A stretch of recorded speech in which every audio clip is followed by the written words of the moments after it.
కష్టం వచ్చిందా?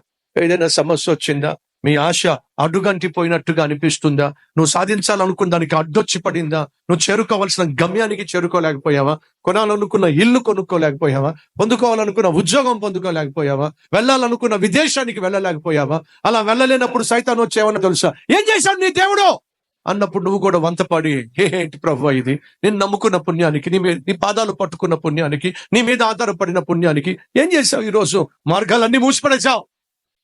అడుగు తీసి అడుగు వేయలేని పరిస్థితి తీసుకొచ్చావు. ఏమిటిది? ఎందుకైనా నేను నమ్ముకుంది అని నువ్వు ప్రశ్నిస్తున్నావు. కానీ సమస్తము ఎరిగిన దేవుడు, సమస్తాన్ని చూస్తున్న దేవుడు నీ క్షేమాన్ని కోరాడు కాబట్టే నువ్వు ముందు ఒక అడుగు వేయకుండా దేవుడు ఆపేశాడు. ఎందుకో తెలుసా? ఆ అడుగు గాని నువ్వు వేసినట్లయితే ఎటువంటి ప్రమాదం పొంచి ఉందో, ఎటువంటి నష్టం రాబోతుందో, ఏ విధంగా నీ కుటుంబం కూలిపోబోతుందో, నాశనం కాబోతుందో నీకు తెలియదు. సమస్తము